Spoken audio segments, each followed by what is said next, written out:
عالية في السجن. والسبب صداقات. اللي جاية مش بسيط خالص، لأن في مفاجآت كبيرة بتحصل وحاجات محدش كان ممكن يتخيلها في مسلسل المدينة البعيدة.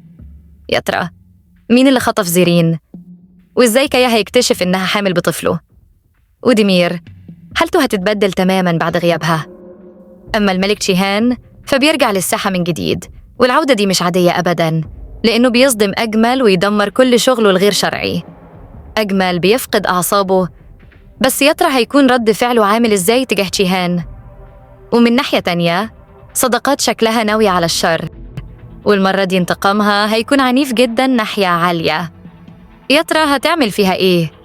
كل الأسئلة دي هنجاوب عليها دلوقتي، فركزوا معايا في التحليل ده عشان نعرف إيه اللي حصل لعالية وإيه سبب دخولها السجن وتدمير حياتها. ويلا نبدأ. لو الفيديو ده وصل ل1000 لايك هعرف إنكم حبيتوه فعلاً، وإن تعبي في التحليل مش بيروح على الفاضي. اللايك بتاعكم مش بس دعم، ده بيحمسني أكمل وبيشجعني. ومتنسوش تشتركوا في القناة وتفعلوا زر الجرس عشان يوصلكم كل تحليل جديد لمسلسل المدينة البعيدة. ومستنياكم في التعليقات تقولولي توقعاتكم عن الحلقة الجاية. ويلا نبدأ. الإعلان التاني نزل بقوة وشعل الحماس عند كل اللي بيتابعوا المسلسل. الجزء التاني شكله داخل بداية نارية، الأحداث سريعة ومفيش أي مط أو تكرار. كل مشهد بيحمل مفاجأة جديدة محدش كان يتوقعها. واضح إننا رايحين على موسم كله صدمات، أسرار بتتكشف، ووشوش هتتغير 180 درجة. كل حلقة شكلها هتسيبنا في حالة ذهول، لأن الأحداث طالعة واحدة ورا التانية بدون نفس نلتقطه. المدينة البعيدة راجعة بقوة، وبداية الجزء ده هتكون مختلفة تماماً عن أي حاجة شفناها قبل كده. زيرين اتخطفت، بس السؤال هنا مين الخاطف؟ كايا كان في المستشفى وشاف تقرير الحمل اللي صدمه. زيرين حامل في الشهر الخامس، رغم إن جوازها من ديمير بقاله 4 شهور بس، يعني وقت علاقتهم سوا. والطفل ده غالباً من كايا نفسه. الصدمة دي هتخليه يفقد السيطرة ويقرر يخطف زيرين من ديمير عشان يحميها ويعرف الحقيقة بنفسه. لكن ديمير لما يكتشف اللي حصل وهيجري على القصر ويتهم كايا قدام الكل إنه خطف زيرين، هيحصل شجار عنيف جداً. وأنا متوقعة إن المواجهة دي هتكون بين ديمير وواحد من عيلته، وغالباً والده نديم. بس تشيهان هيتدخل بسرعة وهيوقف الكارثة قبل ما تحصل. ومن هنا العلاقة بين جيهان وديمير هتبدأ تتحسن تدريجي، وجيهان يقرر يساعده ويدعمه في اللي جاي. لكن المفاجأة الكبيرة إن إيبك هتعرف إن جيهان قرر يخطف زيرين عشان الطفل اللي في بطنها. وهنا الصدمة الحقيقية، لأن في مفاجأة تانية هتغير كل حاجة وهقول لكم عليها كمان شوية. أما عن شاهين فقرر يواجه أجمل أخيراً ويتصرف بطريقة صح من غير خوف. المرة دي شاهين بيبدأ يتعاون مع تشيهان وبيوصلوا كل المعلومات عن وقت ومكان تسليم البضائع الغير شرعية. تشيهان بيستغل الفرصة وبالفعل بيوصل للمكان قبلهم ويحرق كل البضائع ويتخلص منها بالكامل. اللي حصل ده بيولع غضب أجمل، لأنه عمره ما تخيل إن ابنه شاهين نفسه هو اللي هيبلغ تشيهان عن شغله الغير قانوني. ودي المرة التانية اللي تشيهان فيها بيفسد كل خطط أجمل وديمير وبيوقعهم في فوضى كبيرة. لكن المرة دي أجمل مش هيسكت. واضح جداً إننا داخلين على مرحلة جديدة من الصراع بينه وبين تشيهان.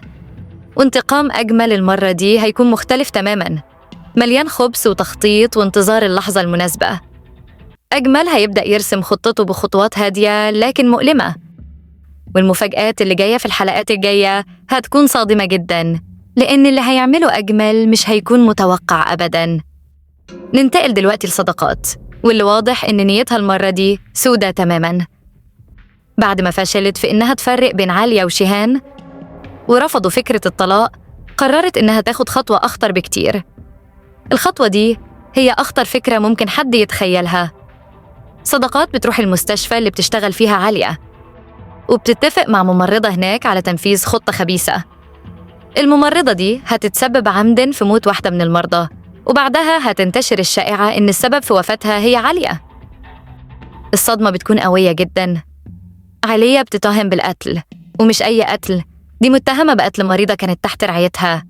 يعني سمعتها المهنية بتنهار وفي النهاية بتتسجن ظلم، وكل ده بسبب إنها تمسكت بحبها لجيهان ورفضت تبعد عنه. اللحظة دي هتكون نقطة التحول الكبيرة في حياة عالية، بداية سقوطها وبداية انتقام جيهان اللي مش هيعدي اللي حصل بسهولة. عاليا وجيهان بيوصلوا لمرحلة مش قادرين يستحملوا الضغط ولا سيطرة صداقات، فبيقرروا ينفذوا خطة هروبهم من القصر. جيهان بيبص لعالية بعين كلها خوف وحب، وبيقولها إنهم لازم يبعدوا شوية، ياخدوا وقت مع بعض بعيد عن القصر وعن طلبات صداقات اللي كل يوم بتحاول تفصلهم. بياخدها جيهان معاه في قارب، رحلة صغيرة لكن مليانة مشاعر كبيرة. وعلى القارب عاليا بتلاقي نفسها في حضن جيهان، بين خوف ووجع وحب كبير وخوف أكبر من إنها تخسره.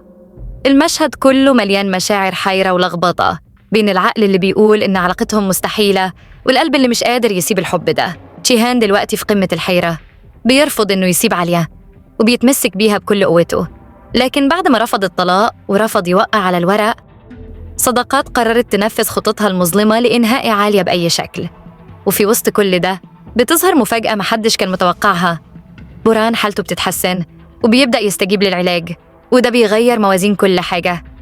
جيهان بيتحط في موقف صعب جدا بين تمسكه بحبه العليا اللي غيرت حياته وبين إحساسه بالذنب تجاه بوران اللي لسه بيحاول يتعافى. الاختيار هنا مش سهل أبدا.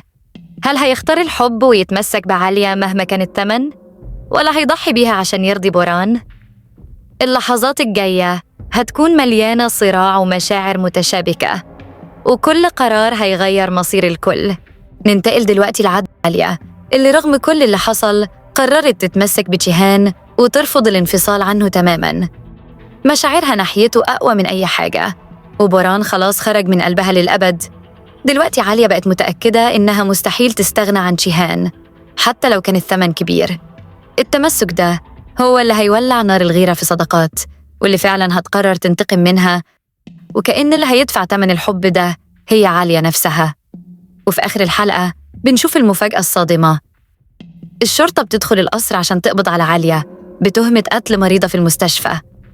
الخبر بينزل كالصاعقة على جيهان، وبيبدأ من اللحظة دي صراع جديد عشان ينقذ عالية ويكشف الحقيقة ورا التهمة دي.